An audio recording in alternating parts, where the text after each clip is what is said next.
Alors, le mot qualité, on l'entend partout, tout le temps. Mais qu'est-ce que ça veut dire vraiment? Surtout quand on parle d'entreprise.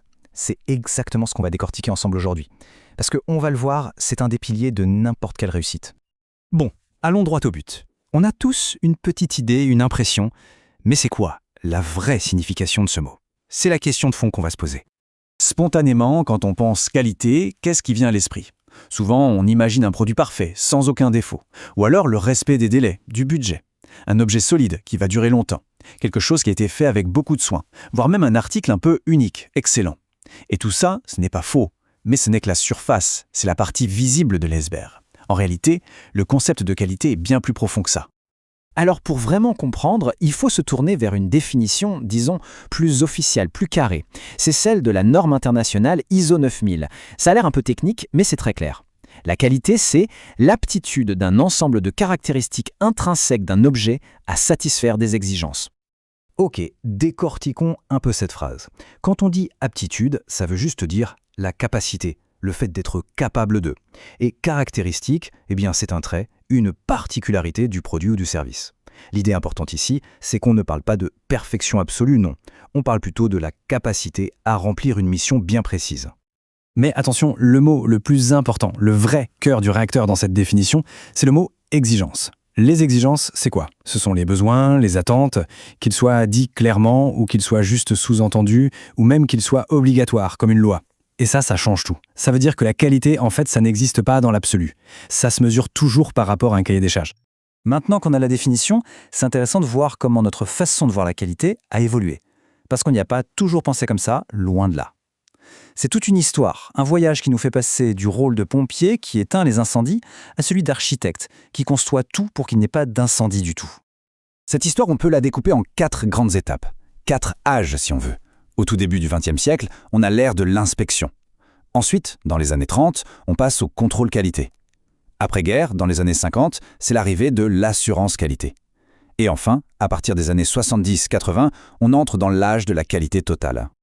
Alors, la première étape, l'inspection, c'est vraiment le point de départ. L'idée est ultra simple. On regarde le produit fini et on cherche les défauts. C'est une approche 100% réactive. C'est un peu comme un garde à la sortie de l'usine qui dit « toi, tu passes pas ». Le problème, c'est que le mal est déjà fait. Le produit défectueux, il a déjà été fabriqué. Ensuite, on passe au contrôle qualité.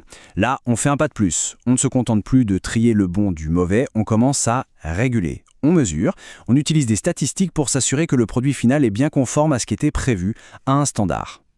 Et là, c'est le grand changement, la petite révolution, l'assurance qualité.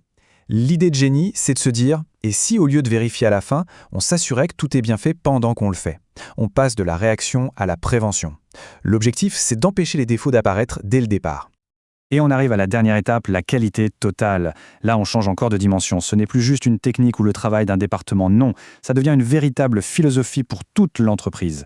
L'approche est carrément proactive. On ne cherche plus seulement à éviter les erreurs. On cherche activement, en permanence, à atteindre l'excellence.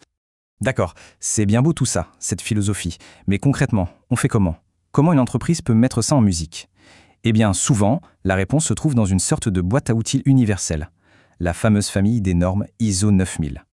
Cette famille de normes, il faut vraiment la voir comme une boîte à outils.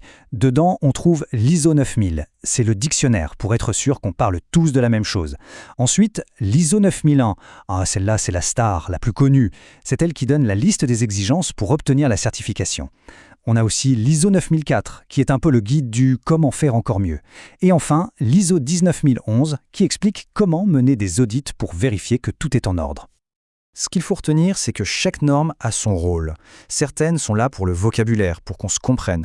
D'autres posent des exigences, des obligations. D'autres encore, ce sont des guides, des recommandations. Et enfin, il y a les normes outils, qui donnent des méthodes de travail. Ok, changeons un peu de perspective maintenant.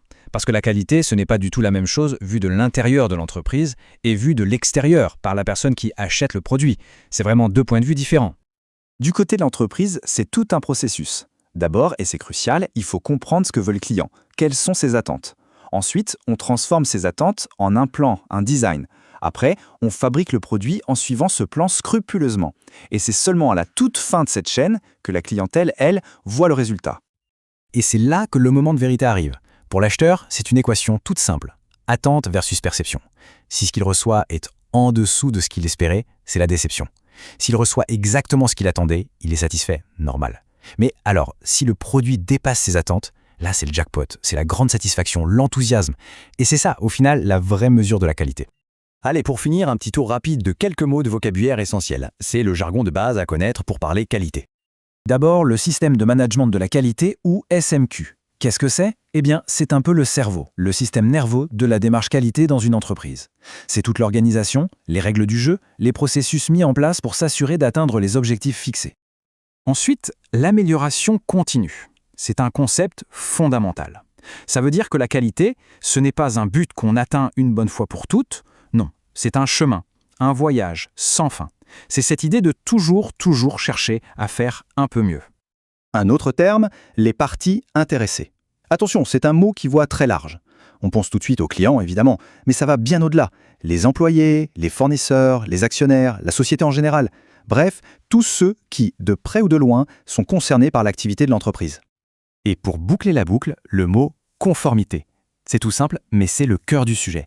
Être conforme, ça veut dire remplir une exigence. Et hop, on est revenu à notre toute première définition, celle de la qualité. La boucle est bouclée. Finalement, quand on y pense, cette logique de définir des attentes et tout faire pour y répondre, et même les dépasser, ça peut s'appliquer bien au-delà du monde de l'entreprise. Alors la question qu'on peut se poser pour conclure, c'est dans quels autres domaines de notre monde ces principes de qualité pourraient-ils apporter des améliorations ?